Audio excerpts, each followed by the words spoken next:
एक बड़ी प्रसिद्ध कथा है, मैंने कुछ दिन पहले एक कथा में सुनाई थी नासिक में।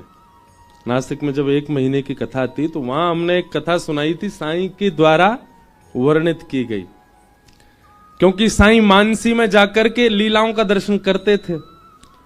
एक लीला साईं ने दर्शन की और वो बड़ी प्रसिद्ध लीला है। उस लीला का हमने नासिक में वाचन किया।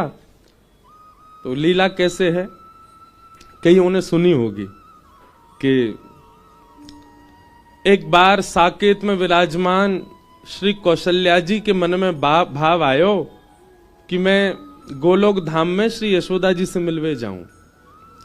और वही समय श्री यशोदा जी के मन में भाव आयो कि मैं श्री कौशल्या जी से मिलवे साकेत जाऊं। क्योंकि जैसे वृंदावन यहां है ना, ऐसे नित्य गोलोक धाम है, ऐसे ही अयोध्या की तरह नित्य साकेत धाम है। वहां नित्य राम कृष्ण लीला राम। यदि आपने हमारा चैनल अब तक सब्सक्राइब नहीं किया है तो जरूर करें और बेल आइकॉन दबाना ना भूले ताकि आपको हमारी आने वाली सारी वीडियो की जानकारी सबसे पहले हो सके। तो चलिए शुरू करते हैं।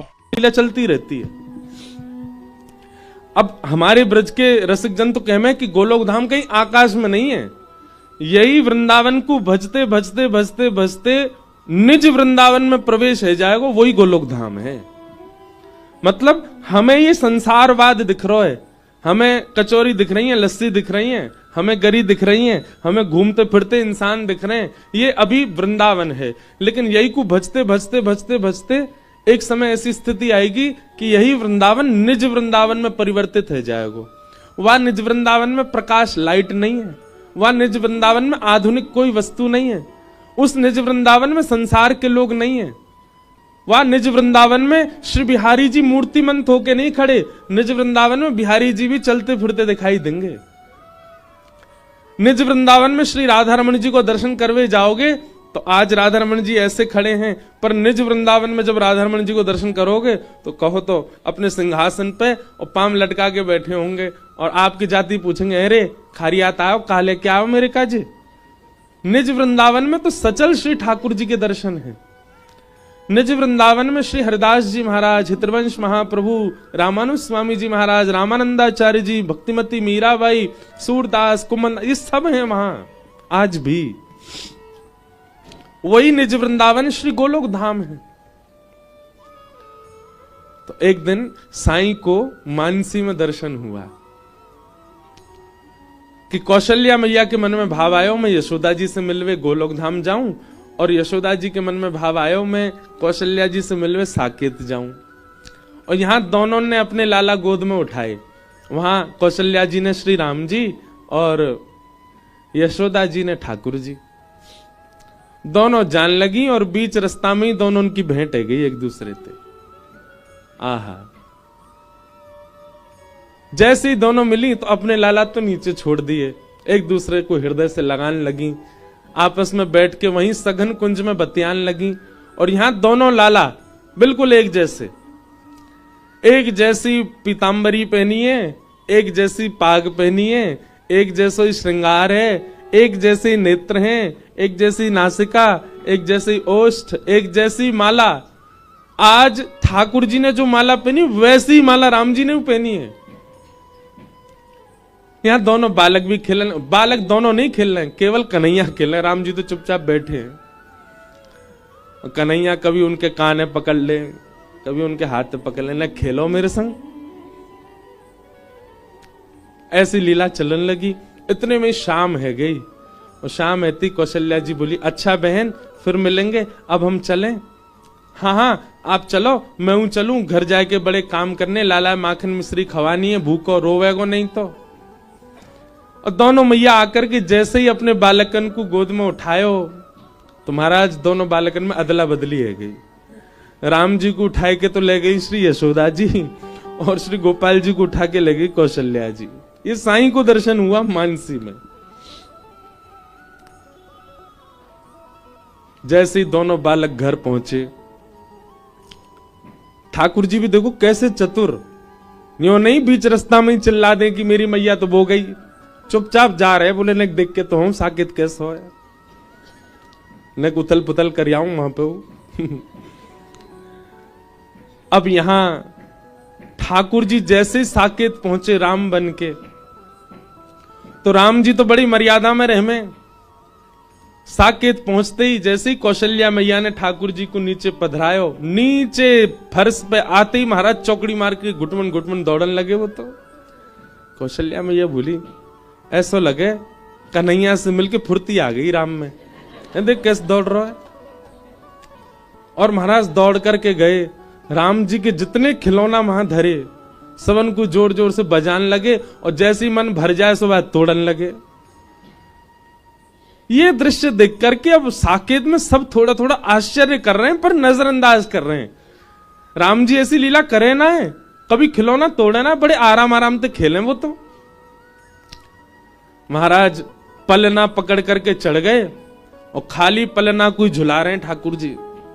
थोड़ी देर झुलाया, थोड़ी देर झुलावे के बाद ऐसी जोर से धक्का दियो, पलना ऊपर से टूट के नीचे गिर गो। कौशल्या जी और दशरथ जी ने देख रहे, बोले आज लाला कहाँ गए हो? कौशल्या जी बोली, मुझे तो लगे अभी अभी यशोदा जी से मिलके आई, उनको लाला बड़ो चंचल है, वहां ने कुछ प्रभाव डाल दियो अपनो हमारे राघव में, थोड़ी बहुत देर में ठीक है जाएगा। दशरथ जी ने आवाज लगाई, सुनो राघव, प्रसाद पावे को समय है क्यों, चलो जल्दी आओ। राम जी को नियम है, एक चौकी पर दशरथ जी बैठे, छोटी चौकी पर छोटी थाली में राम जी प्रसाद पावे। लेकिन वहां नंद भवन में ठाकुर जी को नियम है कि जा थाली में नंद बाबा पा रहे हैं वही में पामेंगे, और नंद बाबा की गोद में ही बैठ के पामे। अब यहां राम जी तो है नहीं, ठाकुर जी हैं। ठाकुर जी घुटमन घुटमन आए, अपनी थाली तो दूर कर दी, बाबा की गोद में बैठ गए और बाबा से कहने लगे, मुझे खवाओ। दशरथ जी को भी अच्छा लगा, बोले अरे आज तो राम जी गोद में ही बैठ गए, अच्छा चलो मैं खवाऊं। हाँ बाबा, थोड़े थोड़े तिनका उठा उठा करके मुख में दें। एक बार पालियो, दूसरी तीसरी बार तुम्हारा दशरथ जी की उंगली काट गए अपने दांतन से। दशरथ जी मन में विचार कर रहे हैं, राघव ऐसे नहीं करते। इतने में ही तो ठाकुर जी ने कढ़ी लाई हाथ में, और एक हाथ में लाई खीर, और दशरथ जी की पूरी दाढ़ी में लगा दी हो, ऊपर से नीचे तक पूरा डाई कर दी महाराज। पीरे पीरे दशरथ जी पूरे नीचे तक फैल गए। दशरथ जी घूम के कौशल्या जी को देखें, जी क्या हो रहा है, इतना प्रभाव उस बालक का। ठाकुर जी को तो पेट भर गो, तुरंत उतर के भाज गए। राम जी के सखा आए, सब आकर के द्वार पर कह रहे हैं, रघुकुल कमल दिवाकर, कौशल्या नंदन दशरथ नंदन प्रभु श्री राम, खेलवे को समय है गयो, जल्दी पधारो। ठाकुर जी बोले, भैया इतनी मर्यादा में कभी मधुमंगल श्रीधामा ना बोले, ये तो बड़े सीधे से बालक हैं। ठाकुर जी निकस के बाहर गए। अब राम जी तो खेल भी ऐसे ही खेले, नेक नेक बॉल खिसकाए दें, इधर उधर गेंद थे, वैसे ही खेल रहे, बड़ी शिष्टाचार मर्यादा में। ठाकुर जी नेक देर धीमे धीमे खेलते, बड़े परेशान है गए, बोले यार यहाँ तो अन्य को सुख ही नहीं मिल रहा। राम जी के जितने सखा सबन की चोटी पकड़ी, और चोटी पकड़ के बोले घोड़ा बनो, और उनको घोड़ा बना दे, ऊपर चढ़ जाए, उनकी चोटी पकड़ खींचे, जहां खींचू वहीं को चलियो। कोई में मुस्टिक मारे, कोई में लात मार दें, कोई उठा के फेंक दें सरजू जी में। एक बालक के तो ले गए, बोले तो सरजू जी में डुबाऊंगो। वो चिल्लाने लगो, अरे माता जी मुझे बच्चे, ये राम जी को क्या हो गया, ये मुझे सरजू जी में फेंकने जा रहे हैं। सब घबरा गए साकेत में, ये आज राम जी को हुआ क्या है। और वहां गोलोक धाम में पहुंच गए श्री राम जी। यशोदा मैया ने जैसे ही अपनी गोद ते लाला उतारो, ठाकुर जी चुपचाप नीची नजर करके राम जी बैठे हैं। दशरथ जी कह रहे हैं, लाला, नंद बाबा कह रहे हैं, लाला आजा भोजन पाले। राम जी चुपचाप उठ करके गए, बगल में जाके बैठ गए, प्रतीक्षा कर रहे हैं हमारी थाली लगे, छोटी सी में पाए। पर नंद बाबा ने तो उठाए के गोद में धल लिए, और एक हाथ से स्वयं पामे, वही से नेक कवल लेके राम जी अपना मुंह फेरे। ऐसे तो पावे की उनकी आदत ही ना है। नंद बाबा कहे, लाला मुंह का फेरो, ले खोलिया, और मुंह पकड़ के जबरदस्ती खोल के पवाई दियो। राम जी के नेत्र में मोटे मोटे आंसू आ गए। बोले काहे रो भैया? ग्वाल बाल आ गए, मधुमंगल श्री दामा, तन सुखा मन सुखा धन सुखा। अरे लाला कहां को चलोगो? ए लाला चल, खेलवे को समय हो, जल्दी चल। ठाकुर जी बिल्कुल सीधे साधे चुपचाप बैठे। मधुमंगल श्री दामा ठाकुर जी को ऐसे देख रहे हैं जैसे कोई विचित्र प्राणी आ गए हो। अरे लाला तो काहे को, तो इतना शांत काय को बैठो है? तेने अपने नेत्र नीचे काय कर रखे हैं? सीधा हम बोलो ऐसा लग रहा है जैसे आपको ब्याह व्यवहार हो का, कोई देख व्यवहार आ रहे हैं का। लाला तू ऐसा सीधो से बन काय बैठो है? राम जी बेचारे बिल्कुल गुपचुप बैठे। श्री दामा मधुमंगल बोले ऐसे ना माने को, या ले चलो उठाए के आज दारी के या जमुना जी में फेंके आमेंगे, माँ या को मछली खा जाएंगी फिर चिल्लावे को। राम जी बेचारे ऐसा मत कीजिए आप लोग, ये सब आप क्या चर्चा कर रहे हैं? आप हमको यमुना जी में फेंकने क्यों जा रहे हैं? मधुमंगल सीधा लाला ये कौन सी भाषा बोल रहा भैया? ये कौन सी भाषा है जी? हमारी ब्रज भाषा तो है ना। राम जी को पकड़ के ले गए और बाहर जाकर के राम जी को घोड़ा बना दिया। ऊपर मधुमंगल बैठ को, मधुमंगल के ऊपर श्री दामा, राम जी की कमर। अरे भैया एक ही बैठ जाओ। श्री दामा पकड़ के लाला ले गयो। यशोदा मैया ये छोरा का है गो हमारे? इधन कौन सी तो भाषा बोल लो, समझ में ही ना आ रही है हमारे। ना ऊधम मचा रहो ना खेल लो, रो ही रो तब। और रो भी आवाज नहीं निकाल रहे, केवल आंसू निकल रहे हैं आके। यशोदा मैया तुरंत बैठी और बैठ करके श्री राम जी के नेत्रों में देखने लगी। तो राम जी नीची नजर करके खड़े। गौर से जब नेत्रों में देखा तो गंभीरता दिखाई दी। तुरंत कौशल्या जी, तुरंत यशोदा मैया बोली राम। तुरंत ठाकुर जी बोल पड़े हाँ मां। अरे ये तो भूल है गई मोते, ये तो कौशल्या जी को लाला आगो मेरे संग। अरे मैया जे का है गो, हमने तो या के ऊपर चढ़ चढ़ के कमर तोड़ दी या की। हम तो यार जमुना जी में फेंकवे जा रहे हैं, क्योंकि लाला तो जमुना जी में फेंकवे थोड़ी है, वो तो दूसरे ने फेंक दे। मैया इन्हें वापस कर आओ, बेचारी इनकी मैया चिंता कर रही होंगी। यशोदा मैया बोली मुझे की मैया की चिंता ना, मुझे यूं लग रही है साकेत में का बवाल ले रहे होगो, वो बंदर पहुंच गो वहां पे। मुंह तो बाकी लग रही है वरना का कर दिया होगा वहां पे। तुरंत राम जी को गोद में उठा करके यशोदा मैया दौड़ी और वहां महाराज कोई के हाथ टूट गए, कोई के पाम में घाव है गो है, कोई के बाल खींच लिए नोच लिए। कोई दो सिपाही ऐसे हैं वो खिलावे गए ठाकुर जी को, उनकी बड़ी बड़ी दाढ़ी, दोनों उनकी दाढ़ी में गांठ मार दी और दोनों छूटे ही नहीं पा रहे हैं एक दूसरे से। पूरी साकेत में बवाल है गयो महाराज। कौशल्या मैया ने लाला उठाए, लाला उठा करके दौड़ी। बीच रास्ता में दोनों मिल गई। जैसे ही दोनों मिली यशोदा मैया बोली अरे बहन ये तो कैसो काम भयो आज, दोनों बालक अदला बदली है गई। लो पकड़ो अपने माटी के मत होना, बैठो ही रे, कछु करे ही ना जे तो हम बे ना बोले ना डोले ना चले फिरे, कछु ना करे, आंख नीचे करके बैठो ही रे। रो वे भी चुपचाप है, बस आंसू ने निकारे, आवाज ही ना है सुनी पूरे दिन आते या की। कौशल्या मैया बोली तुम भी पकड़ो अपने बंदर है, जे शांति ही ना बैठे, पूरी साकेत में हल्ला करे आयो है। ऐसा दृश्य सबरे खिलौना तोड़ दिए राम जी के। दोनों बालकन को जैसे ही नीचे पधरायो, यहाँ राम कृष्ण दोनों एक दूसरे को हृदय से लगा रहे हैं और कौशल्या मैया और जानकी जी एक दूसरे को हृदय से लगा रही हैं। यही स्वरूप को दर्शन हमारे श्री कोकिल साईं अपने मानसी में कर रहे हैं। तो हमने कहा उस कथा में कि किसी में अगर सामर्थ्य हो तो एक चित्र बना के लाओ। आज एक बालक चित्र वो लेके आई हूं, सामने है। हमने कही ऐसा चित्र बनाई हो कि पता नहीं चले राम जी कौन से और ठाकुर जी कौन से। तो मेरे पास कम से कम 70 चित्र आ चुके अब तक। लेकिन आज साईं के यहाँ की कथा में ही ऐसा चित्र आया जिसमें पता ही नहीं चल रहा कि इनमें राम जी कौन से और ठाकुर जी कौन से। देखो ये यहाँ पे ने वो करो, क्लोजअप करियो, वहां में टीवी में दिखेगा, पकड़ियो भैया ने अच्छे थे। हाँ, मेरे भरोसे मत छोड़ दियो। ये देखो सामने दिख रहे हैं, एक से ही नेत्र, एक से ही नासिका, एक से ही मुखमंडल, एक सी पाग, एक सी कदकाठी। अब बताओ यहां में ठाकुर जी कौन से?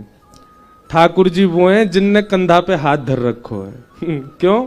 राम जी तो बेचारे सीधे ही खड़े रहेंगे, ठाकुर जी हैं खींच रहे हैं उनको अपनी ओर। तो इतने दिनों से चित्र बन रहे थे, जितने भी बालकों ने दिए हमको, सबके चित्र बहुत सुंदर, एक से एक अद्भुत।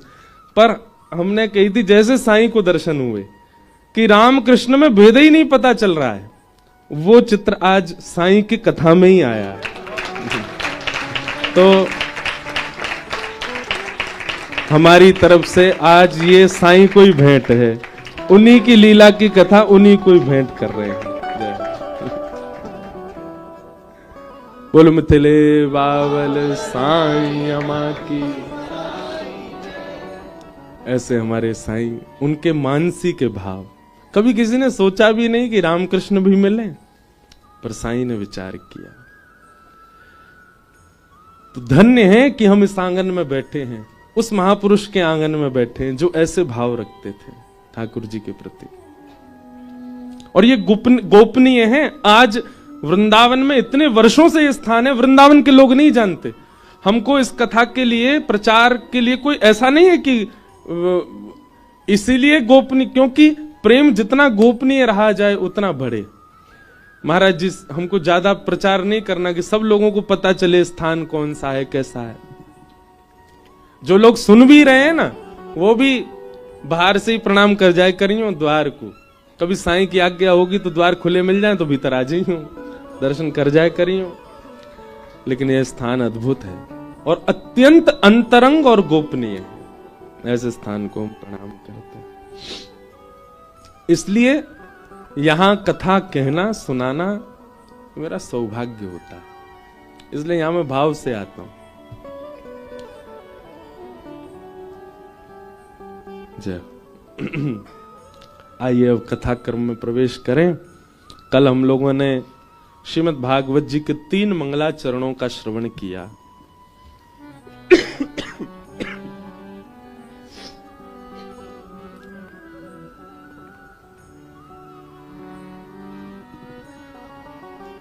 कई लोग पूछते हैं कि महाराज जी अगर हमें मानसी चिंतन करना हो तो कैसे करें? बहुत ध्यान से सुनो। सबसे पहले तो एक प्रातःकाल ब्रह्म मुहूर्त उठने का नियम रखो। दूसरा, स्नान आदि करने के बाद अपने गुरुदेव के मंत्र का जाप करो और बहुत निष्ठा से, उत्साह से होना चाहिए। वो जबरदस्ती वाला नहीं होना चाहिए कि अरे 4 बज गए उठना पड़ेगा, नहाना पड़ेगा। उसमें उत्साह दर्शन होना चाहिए। उत्साह कब मानो कि बिना अलार्म के 4 बजे उठ गए, उसको उत्साह माना जाता है। उत्साह में करना है। अपने गुरु मंत्र का जाप करो। आदि आदि करने के बाद में ठाकुर जी जो आपके सेवा के, उनको शयन में ही रहने दो। उन्हीं के सामने बैठ के अपने हाथन में थोड़ा इत्र अंकित करके और ब्रजरज को तिलक आदि करके, जो भी आपके संप्रदाय को भाव है वो करके, फिर नेत्रबंद करके सघन कुंज को स्मरण करो। कुंज को स्मरण करो, नदी को स्मरण करो, पर्वत को स्मरण करो। क्योंकि ब्रह्म मुहूर्त है, इसका मतलब है रात्रि का ही स्मरण होना चाहिए कि चंद्रमा की थोड़े थोड़े प्रकाश में सब कुंज दिख रही है आपके मानसी में। और मानसी में जाते ही सबसे पहले यह भाव रखना है कि आप ठाकुर जी की एक सहचरी हैं, सखी। आप पुरुष हैं तब भी आपको सखी भाव ही रखना है कि आप सहचरी। उसके बाद आप सबसे पहले अपने गुरु घर जाएंगे, जहां भी आपके गुरु जी विराजते हैं, वहां गुरुदेव के पास जाना है। गुरुदेव के चरणों में जाके वंदन करना है। गुरुदेव भी सखी रूप में है। ऐसा वृंदावन महिमा और वृंदावन के जो भजवे वाले हैं, उनके लिए उनका ये भाव रहता, वो सखी भाव में ही सब सेवा में जाते हैं। फिर गुरु जी के संग, गुरु जी के आश्रय में गुरु जी लेकर के जाएंगे निकुंज में, और वहां निकुंज में सैया पर पौड़े हैं दोनों युगल सरकार। आप उस भाव से गुरुदेव के साथ जाएंगे कि किसी भी प्रकार से दोनों युगल सरकार को पीड़ा ना हो, कष्ट ना हो। प्रथम दर्शन दोनों चरणों का ही होगा। शैया पर लेटे हैं पर मुख नहीं दिख रहा है, केवल चरण दिख रहे हैं। धीमे धीमे कोई राग गा करके गुरुदेव उनको उठा रहे हैं। फिर बाल भोग हुआ, बाल भोग के बाद फिर मार्जन आदि करके स्नान आदि हुआ। अब ठाकुर जी लीला में प्रवेश कर रहे हैं। अब बाद में जो मन में भाव आए उस लीला में प्रवेश कर जाएंगे, पर यह इतना सरल नहीं है जितना हम सुना रहे हैं। इसके लिए पहले बहुत लीलाएं श्रवण करनी पड़ेंगी, इसके लिए पहले बहुत भाव में प्रवेश करना पड़ेगा, इसके लिए पहले बहुत रसिक जनों की सेवा और ब्रज रज की उपासना करनी पड़ेगी। ब्रज रज की सेवा से ब्रज रस प्राप्त होता है, बिना रज के रस नहीं मिलेगा। लोग उसको सामान्य मिट्टी मान लेंगे तो कभी रस में प्रवेश नहीं कर पाएंगे। आपका भले ही रामानुजी तिलक है, आप रामानंदी हैं, अपने तिलक में भी थोड़ी रज तो मिलाओ, तिलक करो, रज रज आपके अंग पर होनी चाहिए।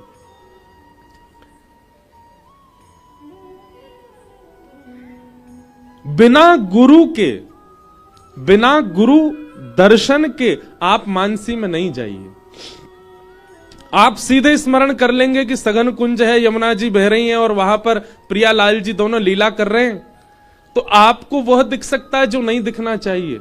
लेकिन अगर आपके गुरु उस लीला में विराज रहे हैं, एक सखी रूप में या फिर सामान्य गुरु रूप में वे विराज रहे हैं, एक वृक्ष के नीचे गुरुदेव बैठे, ऐसी भावना हो जाएगी तो फिर लीला में जो अपराध बनना होगा वो नहीं बनेगा गुरु कृपा से। लेकिन कईयों का गुरु में इतना विश्वास ही नहीं है, केवल दीक्षा ले ली है, गुरु के वचनों के प्रति इतनी भावना ही नहीं है, उनसे भी अपराध बनेगा मानसी में। और एक बात हमारी हाथ जोड़ के सुन लीजिएगा, मानसी में यदि एक अपराध बन जाए तो वर्ष भर तक या 6 महीने तक पुनः मानसी में नहीं जाना है। फिर आपको नाम जप के द्वारा, अपने भोजन प्रसाद की शुद्धि के द्वारा, अपने गुरु घर और रज की सेवा के द्वारा 6 महीना तक ऐसे ही रहना है। खूब लीला कथा सुननी, सत्संग सुनना है, फिर प्रयास करना है अब मानसी में जाए। फिर आपको भी ऐसा इतना सरल नहीं होता है। हमारे ब्रज के रसिकों ने या हमारे साईं ने भी बहुत समय दिया है सेवा को, बहुत समय दिया है आराधना साधना को, तब जाकर के उस मानसी की स्थिति में पहुंच पाए। तो समय दीजिए थोड़ा, इतनी जल्दी मानसी में प्रवेश नहीं मिलेगा। तो कुछ नियम है, इनका पालन करो। गुरु के वचन अटल कर मानो, साधु समागम कीजे, मन रे कृष्ण नाम कह लीजिए। गुरु कृपा बहुत आवश्यक है।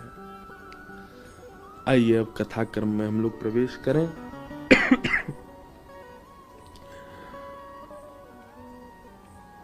सवै पुंसां परो धर्मो यतो भक्ति यदोक्षजे अहैतुक्य प्रतिहता ययात्मा संप्रसीदति। बहुत सावधानी से सुनो। सवै पुंसां परो धर्मो यतो भक्तिर अदोक्षजे। सभी प्राणी का परम धर्म क्या है? धर्म क्या है? पूजा करना। और परम धर्म क्या है? वही पूजा सेवा में परिवर्तित हो जाना। वृंदावन वासी पूजा नहीं करते, वृंदावन के उपासी सेवा करते। पूजा और सेवा में अंतर क्या है? पूजा अपनी मनोकामना के लिए होती है और सेवा ठाकुर की राजी के लिए होती है, ठाकुर की प्रसन्नता के लिए होती है। वृंदावनवासी पूजा नहीं करते, वृंदावनवासी सेवा करते हैं। बिहारी जी की पूजा नहीं होती। लोग कहते हैं हम पूजा करवे जा रहे हैं बिहारी जी, तो सुनने में ही अटपटा सा लगता। बिहारी जी की और पूजा, बिहारी जी की पूजा ना होवे, बिहारी जी की सेवा होवे, राधा रमन जी की सेवा होवे, गिरिराज जी की सेवा होवे, राधा वल्लभ जी की सेवा हो गई, पूजा नहीं। कान पकड़ के कहें, पूजा ब्रज से बाहर ही रहती है, यहां तो सेवा रहती है, यहां तो सेवा होती है ठाकुर जी की।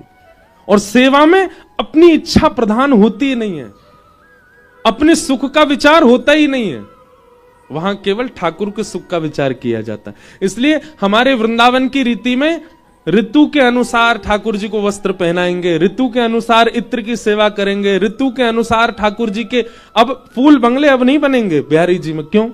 क्योंकि शीतकाल आ गया।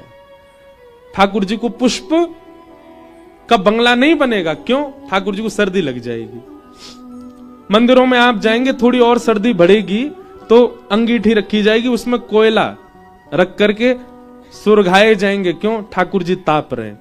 ये पूजा में नहीं होता, ये सेवा में होता है।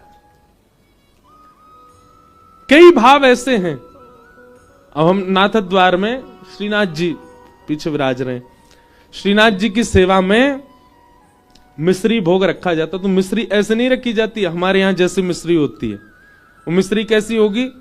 बिल्कुल गेंद की जैसी, जैसे बॉल होती है ना, ऐसी बिल्कुल चिपटी मिश्री होगी। तो हमने पूछे, मैंने ऐसी मिश्री काहे को?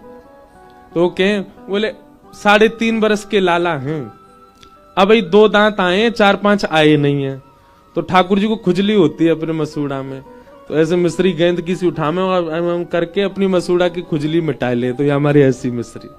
अब ये पूजा में नहीं होता, ये सेवा में होता है।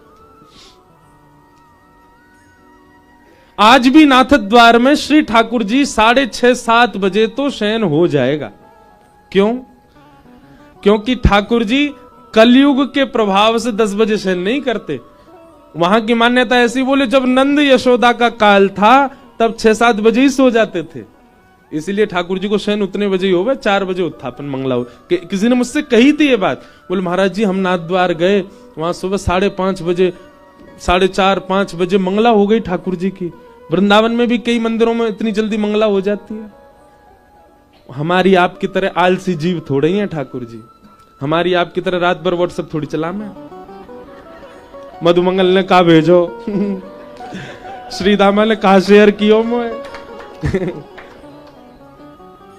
ठाकुर जी तो शयन में चले जाएं 9:30-10 बजे के बाद। कई भाव हैं, कई जगह भाव है शयन में जामे, कई जगह भाव है ठाकुर जी रास में गए।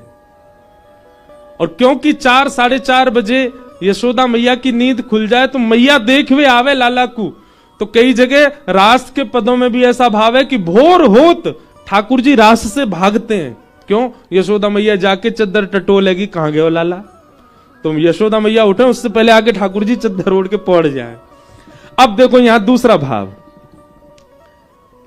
जिन मंदिरन में सवेरे 4 बजे मंगला है रही है, वहां को भाव यह कि यशोदा मैया ने आके चद्दर उघार के देख ली है कि लाला सो रहा है कि नहीं। लेकिन ठाकुर जी तो तब ही आए सोवे, रात भर तो रास कियो है, तो तब आए सोवे, तो उघार के देखो तो कई मंदिरन में मंगला है गई, लेकिन बिहारी जी की मंगला होवे 8 बजे। अब जब आई 4 बजे तो 8 बजे तक सोएंगे, या हमारे मंगला बिहारी जी की जो है वो 8 बजे है करके या बात की सिद्धि करे। बाकी मंदिरन में मंगला है गई, मतलब यशोदा मैया ने देखे हैं ठाकुर जी चदरिया हटाए के, और उठे कब हैं? बोले जब बिहारी जी की मंगला भैया, इतनी देर ठाकुर जी शयन नहीं कर रहे। ऐसे सब एक से एक कड़ियां जुड़ी हैं, सब भाव जुड़े हैं वृंदावन के। वृंदावन में पूजा नहीं होती, वृंदावन में सेवा होती है।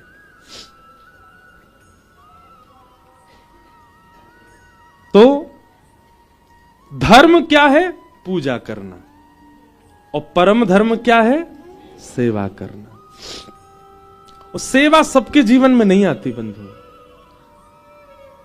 सेवा भी भाव वाले के जीवन में ही आती है। आपके चाहने से सेवा नहीं आएगी, ठाकुर जी के चाहने से सेवा आती है। अच्छा, आपके चाहने से ठाकुर जी आ जाएंगे, पर वो सेवा का विस्तार ठाकुर जी की कृपा से होता है। उसके लिए किसी किसी को खूब तड़पना भी पड़ता है, पर ठाकुर जी करते हैं कभी ना कभी अनुग्रह। तो सबई पुंसाम परो धर्मो, यहां की कथा वृंदावन परख ही हो रही है, तो संपूर्ण भागवत के अर्थ भी वृंदावन परख ही हो रहे हैं, इसलिए उस भाव से सुनिएगा। सबई पुंसाम परो धर्मो यतो भक्तिर अदोक्षजे अहैतुक्य प्रतिहता। सभी प्राणी मात्र का परम धर्म क्या है? अहेतुकी ठाकुर जी की भक्ति करना। अहेतुकी भक्ति मतलब सेवा। अहेतुकी भक्ति। अहेतुकी भक्ति का दूसरा रूप क्या होता है? चाहे जीवन में जो हो जाए पर हमारी सेवा ना रुके। चाहे हमारे जीवन में जो हो जाए पर हमारी सेवा होगी, हमारा सेवा भाव रहेगा।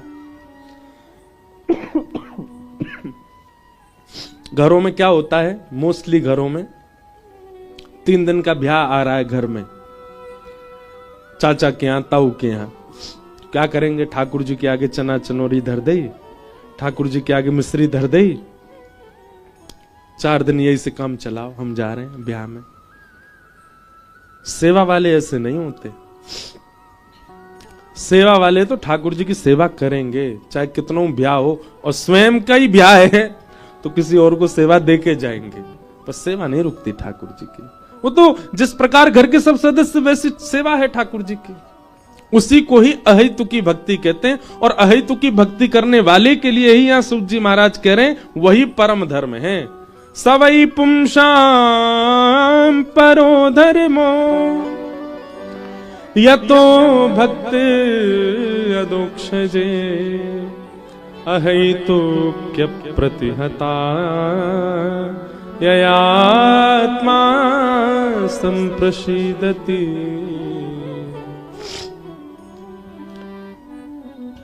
पूज्य श्री मल्लुक पीठ वाले महाराज जी एक बार एक भाव सुना रहे थे। मल्लुक पीठ के बगल में एक स्थान है खाक चौक, वहां के पूज्य महाराज जी, उनको किसी कारण से 1-2 दिन के लिए कलकत्ता जाना था, तो अपने एक सेवक को सेवा दे गए ठाकुर जी की। बहुत ध्यान से सुनना। बता के गए, बोले देखो तुम हमारी सेवा देखी है तुमने, कैसे हम सेवा, वैसी सेवा करना इनकी, ठीक है। और हम लौट के आए, हमको सेवा बहुत अच्छी मिलनी चाहिए। तो सेवक बोला ठीक है, बोला वाला बेचारा सेवक। अब महाराज जी तो चले गए। महाराज जी किन्हीं की कथा सुना रहे, कोई संत थे वहां, उनके भाव सुना रहे। संभवतः महाराज जी के ही गुरुजी श्री पहाड़ी बाबा महाराज का ही चरित्र था।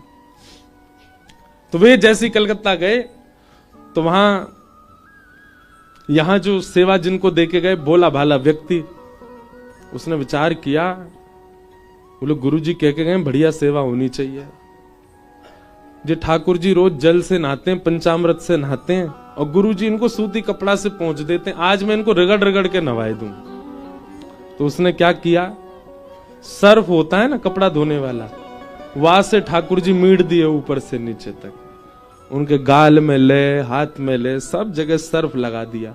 और यहीं तक ही नहीं, बर्तन मांजने वाला मांजना होता ना, उससे जाके घिस और दिए, और चमक जाएंगे ठाकुर जी।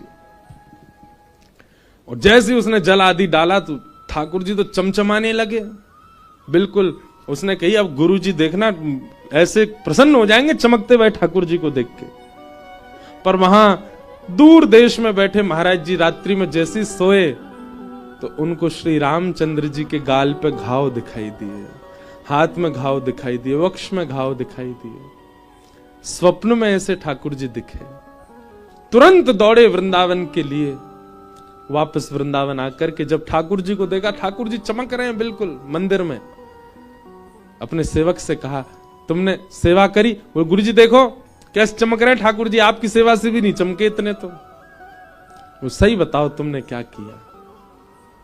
बोले हमने ठाकुर जी को नवाया। बोले सच बताओ, थोड़ा क्रोध करके पूछा तो बताया कि हमने तो सर्फ से नवाए ठाकुर जी। महाराज जी के नेत्र सजल हो गए। फिर 15 दिन तक, जब तक ठाकुर जी पुनः स्वप्न में नहीं आ गए, तब तक रोज लेप बनाते, और लेप बना करके ठाकुर जी के श्री अंग पर लगाते, और नित्य औषधि बना करके ठाकुर जी को पिवाते प्रसाद में। 15 दिन तक जब ये क्रम करते रहे, 15 दिन बाद जब ठाकुर जी स्वस्थ होकर के उनको स्वप्न में दर्शन दिया, तब लेप लगाना और औषधि पिलाना विश्राम किया। और फिर समझाया ये पाषाण तुम्हारे लिए हैं, परंतु ये साक्षात ठाकुर जी हैं। हम इनकी सेवा करते हैं, हम क्या भाव रखते हैं, वैसा ही क्रम हो जाता है हमारे साथ। हमने कितनी बार अनुभव किया हमारे लाल जी का। रात्रि में कई बार झारी जी में जल नहीं पधराया जाता ढंग से, मुझे रात भर प्यास लगती है और सुबह देखने जाते हैं तो सेवा में पता चल जाता है झारी जी में जल नहीं था रात्रि में, इसीलिए प्यास लग रही। ये जुकाम भी भयो, निश्चित ही हमारे लाल जी को सर्दी लगी है, या हमारे आज सवेरे थे कोयला की अंगीठी धरवा दी है ठाकुर जी के आगे। ठाकुर जी को मोजा नहीं पहनाओ, हाथ में मोजरी नहीं पहनाओ, सो निश्चित है। अच्छा, मोए भी पता है कि कारण, मेरे अस्वस्थता को कारण कहा है। यहां आवे से पहले एक दिन आगे काजे में कहीं गए हो, वहां उनको लेके नहीं गए हो, वही बात से नाराज है गए, मोए क्यों ना लेके गए हो। और वहां की सर्दी से मोए सर्दी करवाए दी है। मानो ठाकुर जी ऐसा बता में कि मोए है गई ये सर्दी, अब तू मेरी सेवा कर, तू ठीक है जाएगा। कितनी बार ऐसा हुआ, औषधि नहीं ली, ठाकुर जी की सेवा में परिवर्तन कर दिया, उसी से स्वस्थ हो गए। तो क्योंकि वो पाषाण नहीं है, प्रत्यक्ष है। अहेतु की सेवा करने वाले को अनुभव होने लग जाता है। अहेतुक्य प्रतिहता ययात्मा संप्रशीदति। तो परम धर्म क्या है? न विच्छिन्न होने वाली भक्ति ठाकुर जी के प्रति, उसी को ही परम धर्म कहते हैं। धर्म स्वनिष्ठित पुंसाम विश्वक्सेन कथासूय नोत्पादये दधिरतिम श्रम एव हि केवलम। धर्मस्वनिष्ठितः पुंसाम विश्वक्सेन कथासूय। बहुत अच्छी बात। श्री सूत जी कहते हैं, आप जितने भी धार्मिक क्रिया करते हो वो सब ठाकुर जी स्वीकार करते हैं कि नहीं, इसका एक ही प्रमाण है। आपके द्वारा किए गए यज्ञ, आपके द्वारा किए गए अनुष्ठान, आपके द्वारा किए गए व्रत, आपके द्वारा किए गए नियम, उनसे ठाकुर जी प्रसन्न हैं, इस बात का एक ही प्रमाण है। क्या? नोत्पादये दधिरतिम श्रम एव हि केवलम धर्मस्वनिष्ठितः पुंसाम विश्वक्सेन कथासूय। कभी सत्संग में बैठो, कथा में बैठो, किसी प्रवचन में बैठो, और कहीं नहीं तो यूट्यूब पे ही खोलो, अगर उसमें आपकी रति हो रही है, रति मतलब मन लग रहा है, आपकी इच्छा हो रही है श्रवण करने की, भले ही आपके 4 काम पेंडिंग पड़े, पर फिर भी आप उसके प्रति आसक्त होकर के श्रवण कर रहे हो, कथा में दिखने वाली आपकी रति इस बात का प्रमाण है कि आपके अनुष्ठान व्रत नियम से ठाकुर जी प्रसन्न हैं। और अगर कथा में रति नहीं है, कथा में इच्छा नहीं, कथा में प्रसन्नता नहीं, कथा में मन नहीं, तो इसका मतलब आप जो कर रहे हैं वो केवल कर रहे हैं, श्रम एव हि केवलम, केवल श्रम है, केवल परिश्रम है, ठाकुर जी उससे प्रसन्न नहीं है।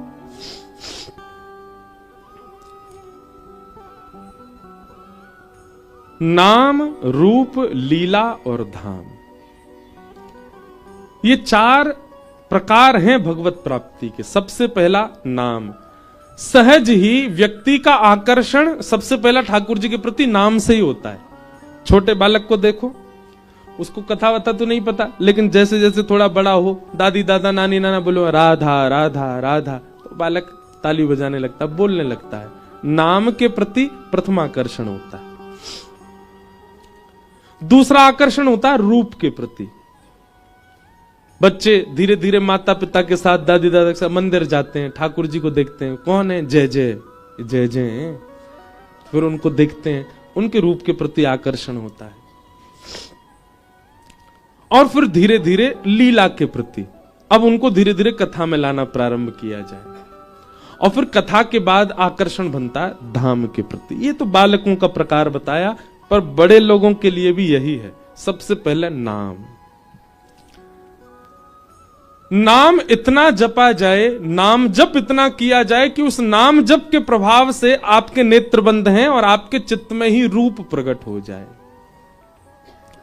किशोरी जी का, ठाकुर जी का, सहचरियों का, सखियों का, सखाओं का रूप प्रकट हो। और उनका स्वरूप प्रकट ना हो तो कुछ भी अंग प्रकट हो जाए, हस्तकमल ही प्रकट हो जाए, चरण कमल ही प्रकट हो जाए, कोई वस्त्राभूषण ही प्रकट हो जाए, कुछ तो प्रकट हो नाम के प्रभाव से। नाम जप करने वाले लोगों, बहुत ध्यान से सुनिएगा, नाम जप करने के पीछे उद्देश्य होना चाहिए, नहीं तो नाम जप में मन भटकेगा। आप उद्देश्य क्या रखो, हम सीधा उद्देश्य रखते हैं श्यामा श्याम, नहीं होगा इतनी जल्दी। पहले कोई आकार ही रखो। मान लो मुझे एक चूड़ामणि दिख जाए श्री जी की, इसी उद्देश्य से नाम जप करो। धीरे धीरे आपका मन ही चूड़ामणि का निर्माण करने लगेगा। और कभी ना कभी किसी रसिक के द्वारा आप किसी प्रवचन में सुनेंगे तो जैसी चूड़ामणि आपको दिखी वैसे ही चूड़ामणि का वो वर्णन कर रहे होंगे। आप जैसी चुनरी का भाव रख करके नाम जप करोगे, कभी ना कभी आपको किसी प्रवचन पद कहीं ना कहीं वैसी चुनरी का वर्णन मिल जाएगा। नाम जप में किसी अंग की, किसी भाव की, किसी श्रृंगार के दर्शन का उद्देश्य लेकर के बैठो नाम जप में, तो नाम से क्या प्रकट होगा? रूप। फिर इस रूप को, जिसको आपने कल देखा, भले ही वो हस्तकमल था, भले ही वो चूड़ामणि थी, भले ही वो चुनरी थी, भले ही वो ठाकुर जी की पीतांबरी थी, भले ही वो वंशी थी, उसका आप आनंद चिंतन करते रहो। कुछ दिन तक उसी भाव का चिंतन करते करते वही रूप और विकसित होने लगेगा, कुछ और भी दिखने लगेगा।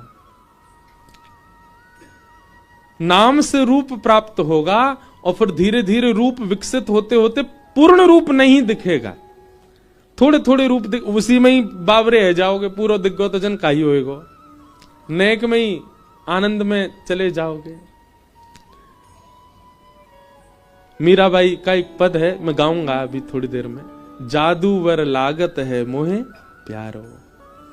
ठाकुर जी जादूवर हैं, वो एक उंगली ते उनके नख मात्र देखवे से हम पे जादू है जाएगा, पूरा दिख गए तो जन कहा होएगो।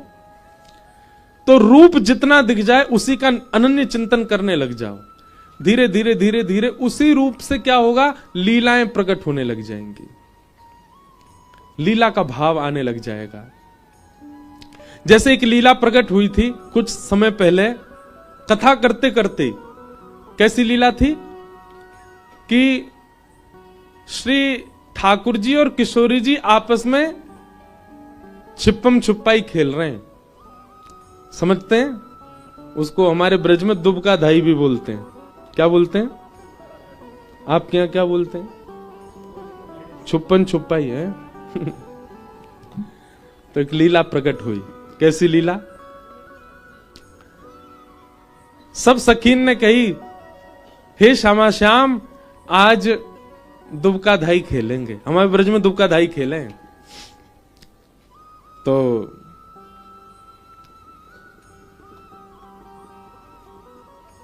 ठाकुर जी बोले ठीक है। ललिता विशाखा बोरी ने कोने में आई हो ठाकुर जी। ठाकुर जी काय को बोले आओ तो सही। तो ललिता विशाखा दोनों ठाकुर जी कोने में ले गई और कोने में ले जा करके तुरंत, विशाखा जी जो है ना नेक चतुर है, ललिता जी बहुत बोरी है, तो विशाखा जी ने, ठाकुर जी आए कोने में, तुरंत ठाकुर जी की वंशी छीन ली। ठाकुर जी मांग, ठाकुर विशाखा जी बोले जेनाई मिलेगी। बोले तो कैसे दोगी वंशी? तो ललिता विशाखा बोली एक काम करना पड़ेगा। कहा? बोले जब आप ढूंढवे जाओगे, भले ही श्री जी दिख जाएं, फिर भी उनको पकड़ोगे नहीं। विजय हमारी श्री जी की होनी चाहिए। डोलते रहियो पूरे वन में, भले तुम्हें पता चल जाए यहां सामाजू बैठी है, फिर भी देख के अनदेखो कर दियो। ठाकुर जी बोले ठीक है। और बोले जब हमारी श्री जी को नंबर आवेगो, खबरदार जो तुम दुबके, जहां से श्री जी निकल रही हो वहीं सामने आ जाइयो, ताकि वो तुमको पकड़ ले फिर जीत जाए। लाल जी बोले जो आज्ञा। और ठाकुर जी को बारी आई तो ठाकुर जी आंख बंद करके 1 2 3 सब सखियां दुबक गई जाकर के। श्री जी हमारी बड़ी बोरी सी हैं, एक ही वृक्ष के पीछे जाके खड़ी है गई, ज्यादा दूर कहीं भागी नहीं। अच्छा श्री जी के मन में यह भाव है कि श्याम सुंदर जीते, मैं इतने पास ही खड़ी है जाऊंगी जी मुझको पकड़ ले। लेकिन सब सखी ने पढ़ा दिए ठाकुर जी कि तुमको हार नो है, जीतेंगी हमारी श्यामाजू। तो लाल जी ने 10 तक गिनती गिनी, और 10 तक गिनती गिनवे के बाद ठाकुर जी निकर पड़े खोजवे। ठाकुर जी को दूर से दिख गई कि एक वृक्ष के पीछे नीली नीली चुनरी दिखाई दे रही है। तो ठाकुर जी बात दिशा में ही नहीं गए।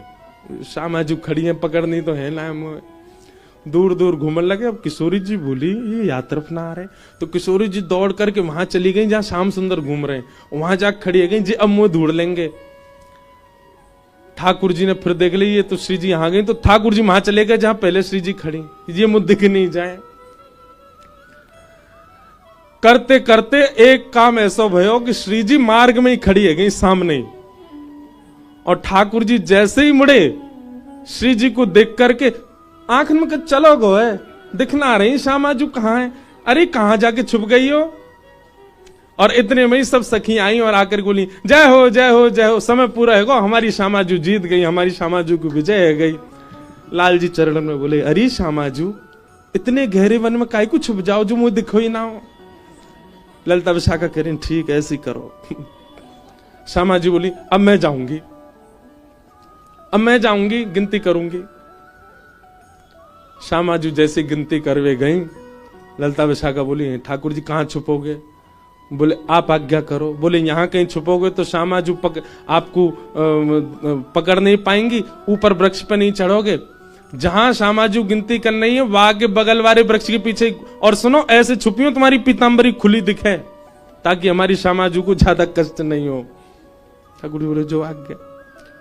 ठाकुर जी एक वृक्ष के पीछे जाकर खड़े हो गए, पीतांबरी ऐसी अपनी भार सी कर दी, अपने पटकाऊ भार से कर दिया, मुकुट भी टेढ़ो से भार कर दिया। किशोरी जी ने 10 तक गिनती की, 10 गिनवे के बाद और जैसे निकसी महाराज सुदूर से दिख गए ठाकुर जी। किशोरी जी जाकर के तुरंत ठाकुर जी पकड़ लिए, आहो पकड़ लिए, धाई कर दी मैंने।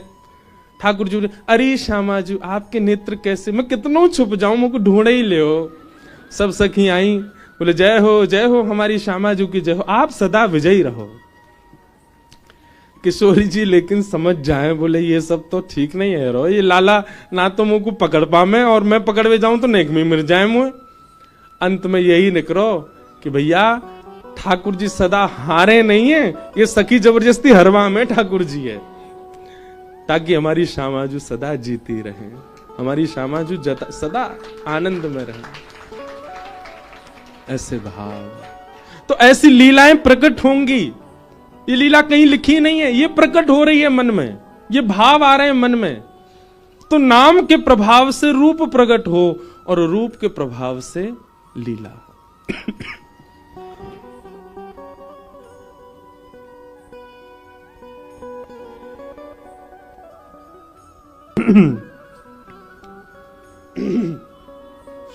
श्यामा जू को राज हमारे माई, श्यामा जू को राज हमारे माई, श्यामा जू को राज हमारे माई, श्यामा। सब लोग गाओ।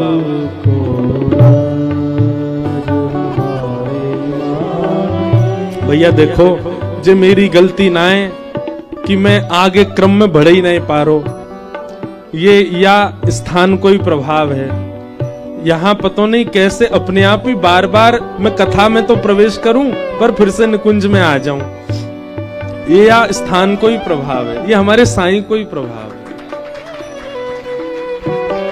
या हमारे भैया मैंने पहले दिना कही कि ये निकुंजात्मक भागवत कथा है।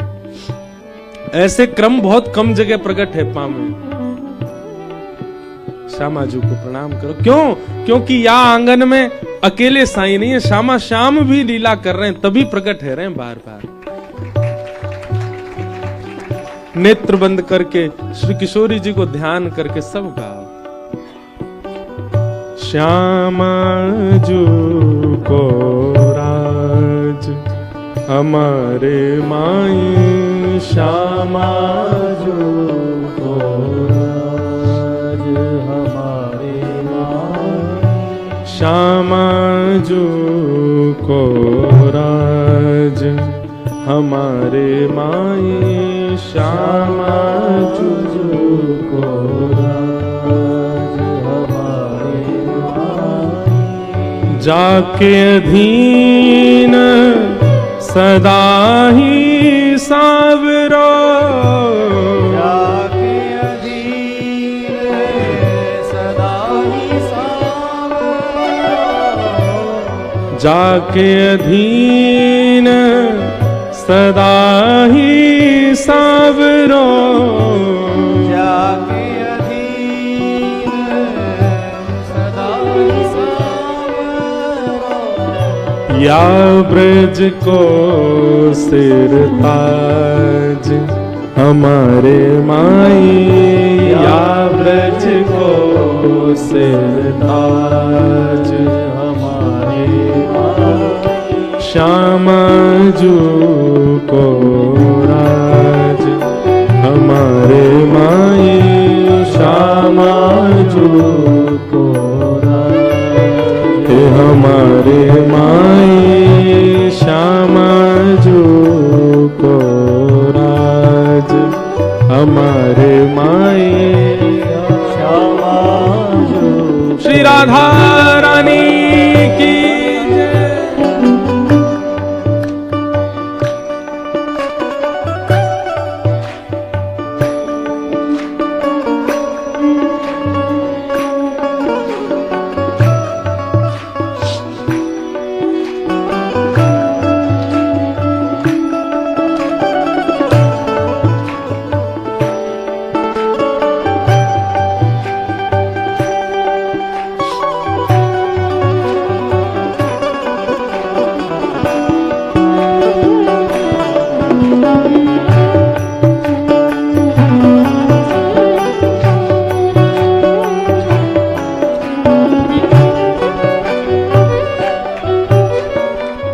रसिक जन कह रहे हैं ऐसी श्यामाजू और उनके अधीन रहने वाले ठाकुर जी कहाँ मिलेंगे, इनके दर्शन कहाँ है सके।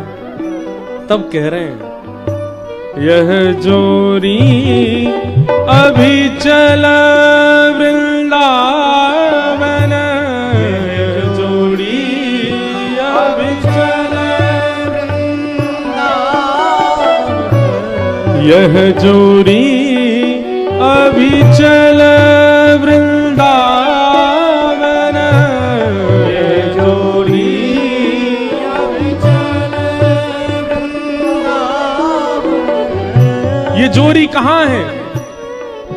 कह देते ये जोड़ी वृंदावन, पर नहीं, अविचल वृंदावन। अविचल वृंदावन मतलब वृंदावन से बाहर ये जोड़ी जाती ही नहीं है, ये सदा वृंदावन में ही रहते हैं। कहीं और भज के कहीं और ध्या के श्यामा श्याम को अनुभव है सके, पर दर्शन नहीं होंगे। दर्शन तो यही वृंदावन में ही होंगे, क्योंकि ये जोड़ी अविचल होके वृंदावन में है। यह जोड़ी अविचल वृंदावन, यह जोड़ी अविचल वृंदावन, नाही आन सो काज, नान आन सो काज, हे नाही आन सो काज,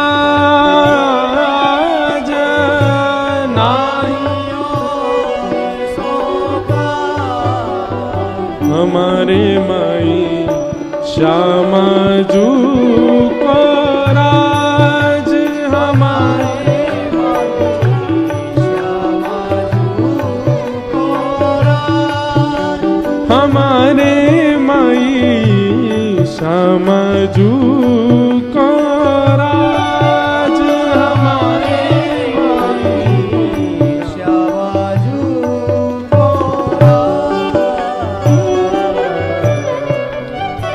विठल विपुल बिहारिन के बल, विठल विपुल बिहारिन के बल, विठल विपुल बिहारिन के बल, विठल विपुल बिहारिन के बल,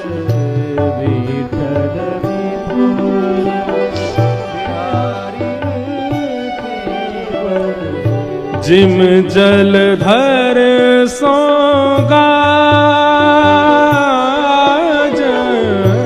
जिम जलधर सोगा। कितनी सुंदर बात। अब ये रसिकों की वाणी समझना बहुत कठिन है। विठ्ठल विपुल बिहारिन के बल, कैसो बल? बिहारिन को बल कैसो है, श्यामाजू को राज कैसो हमारे ऊपर? बोले जिम जलधर सो गाज। सबसे खतरनाक जंगल में कौन है? शेर। लेकिन वह भी काले काले बादलों की गर्जना से गुफा में चला जाता है। ऐसे ही काम, क्रोध, लोभ, मोह, ईर्षा, द्वेष, अभिनिवेश, अहंता, ये हमारे वन रूपी जंगल के भयानक सब जानवर हैं। पर जब ये हमारे मुख से सुनते हैं श्री राधा, ये गर्जना जैसी होती है, ये सब अपने अपने बिलों में प्रवेश कर जाते हैं, निकलते नहीं बाहर, चाहे जितने बलवान हो। पर श्री राधा, श्री किशोरी जी के नाम का ऐसी गर्जना होती है कि उससे जितने भी हमारे वन, मन रूपी वन के भयानक जंगल के ये सारे जानवर अपने अपने बिलों में प्रवेश कर जाते हैं। विठ्ठल विपुल बिहारिन के बल, विठ्ठल विपुल बिहारिन के बल, जिम जलधर सो गाज, जिम जलधर सोगा। हमारे माई श्यामाजू को राज, हमारे माई श्यामाजू को राज। हमारे माई श्यामाजू को राज, हमारे माई श्यामाजू को राज। हमारे माई श्यामाजू को राज, हमारे माई श्यामाजू को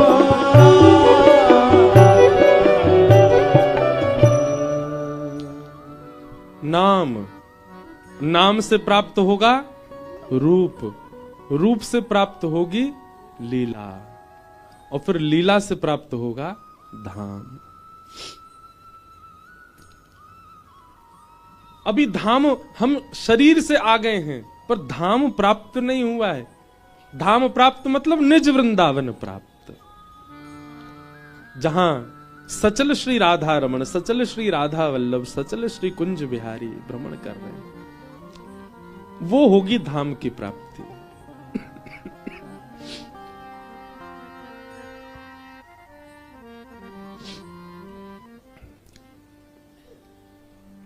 सूत जी महाराज कह रहे हैं, भैया अगर तुम्हारी कथा में रति नहीं है, लीला में रति नहीं है, श्रवण में रति नहीं है, सत्संग में रति नहीं है, तो इसका मतलब है आपके द्वारा की गई जितनी भी सेवा, अनुष्ठान, व्रत, नियम है, सब ठाकुर जी। आपको हमारी वीडियो पसंद आती है तो वीडियो को लाइक और शेयर जरूर करें और कमेंट में राधे राधे लिखना ना भूले।